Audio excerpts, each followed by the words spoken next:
Armas nucleares, solução ou destruição. Elas podem competir seriamente com a internet e antibióticos pelo título de maior invenção na história da humanidade. Difícil encontrar cientistas que neguem que as bombas atômicas foram a causa de uma redução acentuada no número de grandes conflitos globais no meio do século passado. Guerras no planeta, é claro, existem muitas, mas do ponto de vista da história humana, nada mudou.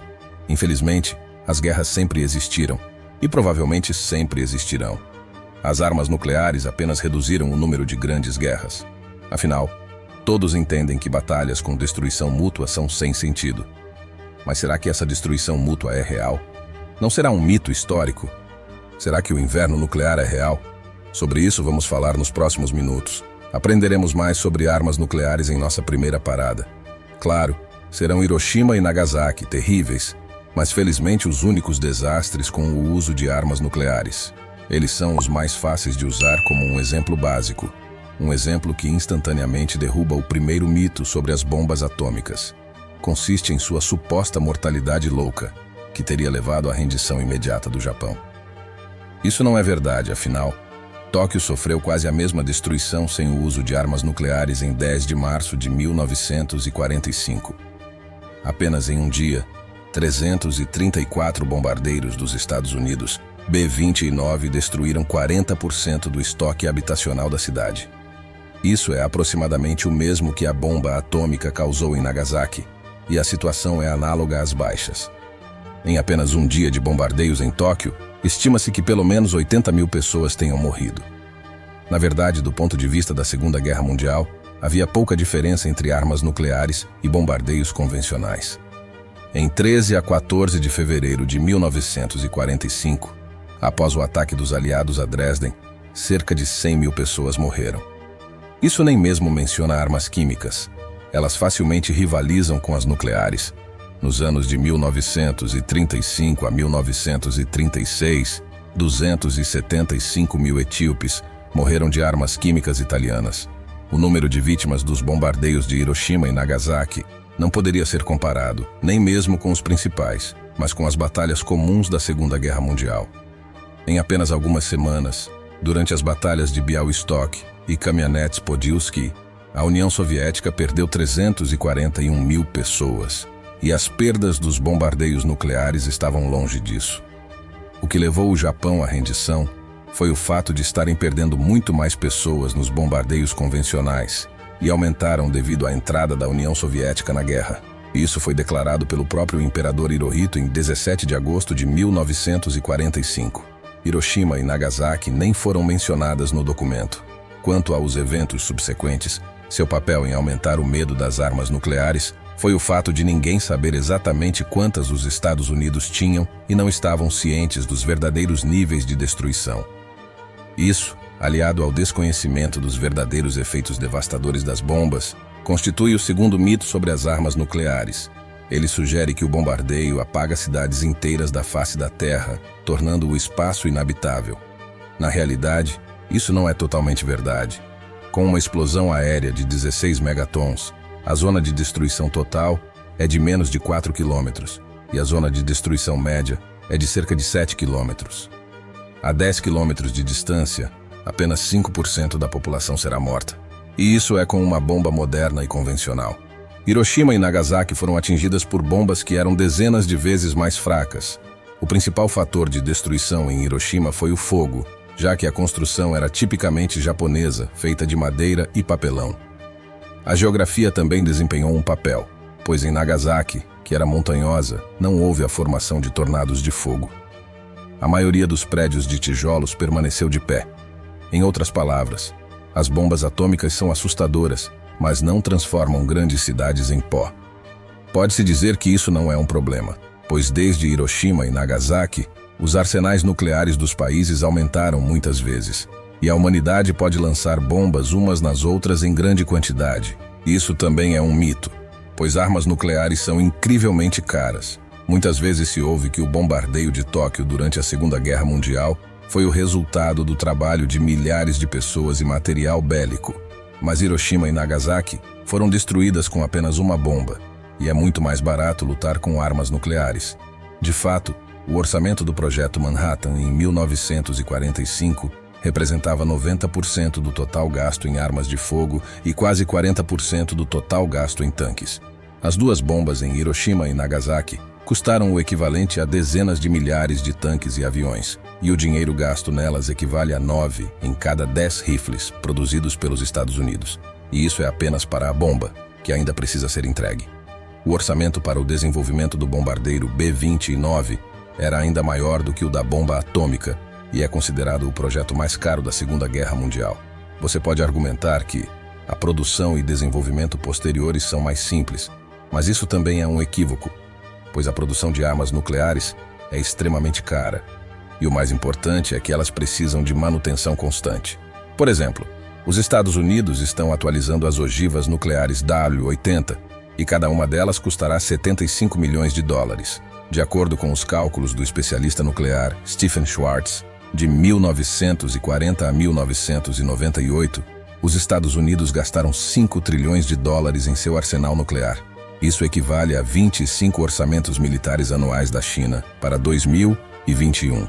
Em resumo, chamar as armas nucleares de baratas é um eufemismo.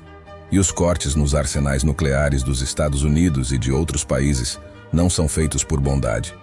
Se as armas nucleares fossem realmente tão baratas e simples, esses arsenais só cresceriam. Afinal, não somos tão ingênuos a ponto de acreditar em humanismo, e o desarmamento nuclear não é verdadeiramente realizado em prol da humanidade, não é mesmo? Se você ainda tem dúvidas, o próximo mito será dissipado. Durante uma manutenção de rotina em uma ogiva em 1980, um trabalhador no Arkansas deixou cair na escotilha do míssil Titan II uma chave de fenda. Isso perfurou o tanque do primeiro estágio do foguete, causando vazamento. O pessoal foi evacuado às pressas. Mas às 3 da manhã de 19 de setembro, a ogiva nuclear W-53 explodiu, levantando a tampa de 740 toneladas da escotilha como se fosse um floco de algodão. Embora a ogiva parecesse estar intacta, o comando dos Estados Unidos não ficou mais tranquilo. Então, da próxima vez que você se criticar por fazer algo errado, lembre-se do trabalhador com a chave de fenda. Havia outra história igualmente dramática. Em 24 de janeiro de 1961, um avião B-52 carregava 2 bombas termonucleares, 260 vezes mais poderosas do que as que caíram em Hiroshima e Nagasaki. Um vazamento de combustível foi descoberto, levando à destruição da aeronave e à morte da tripulação. As bombas se separaram dos aviões de acordo com o protocolo, mas apenas um dos paraquedas se abriu. Além disso, 3 dos 4 dispositivos de segurança foram desativados, colocando uma das bombas em posição de detonação. Apenas um interruptor de baixa voltagem salvou os Estados Unidos de uma catástrofe sem precedentes. A segunda bomba foi espalhada pelo ar.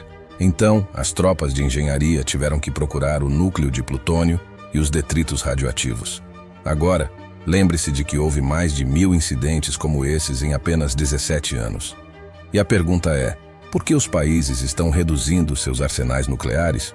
Porque é extremamente caro, perigoso e pode ter consequências irreversíveis. Agora que lidamos com isso, vamos abordar outros mitos, como o mito do envenenamento radioativo irreversível de uma área. Um pequeno spoiler: Hiroshima e Nagasaki são cidades habitadas hoje. Além disso, a intensidade da radiação cai rapidamente após o bombardeio nuclear. A mortalidade por leucemia entre os sobreviventes japoneses do bombardeio aumentou em apenas 100% entre 1945 e 1970, afetando menos de 1% da população.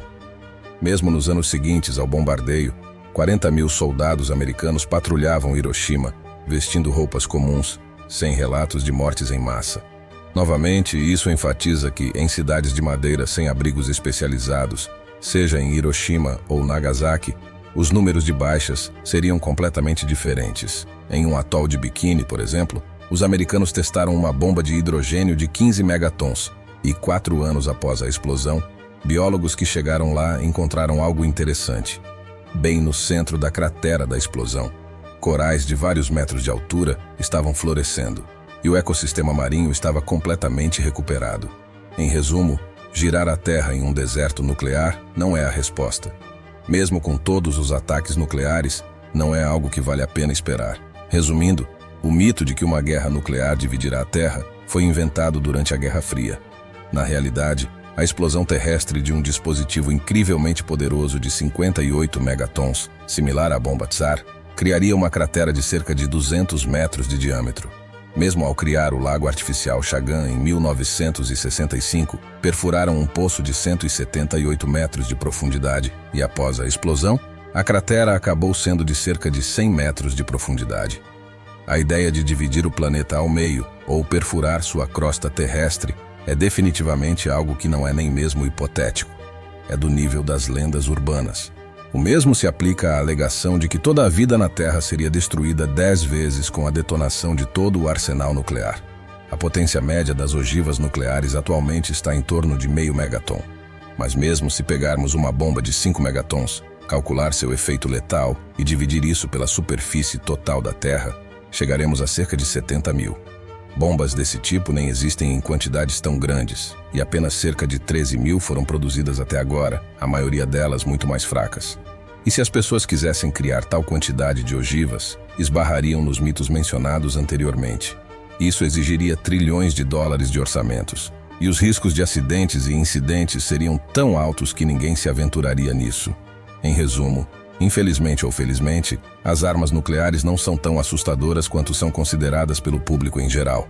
Recentemente, dados desclassificados da inteligência dos Estados Unidos afirmam que, de acordo com seus cálculos, países precisariam de apenas algumas centenas de ogivas para manter, efetivamente, o equilíbrio de poder e prevenir uma terceira guerra mundial.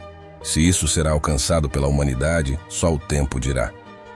Fico feliz em responder o que achou desse conteúdo através dos comentários. Compartilhe com familiares. Espalhe essa mensagem. Até breve.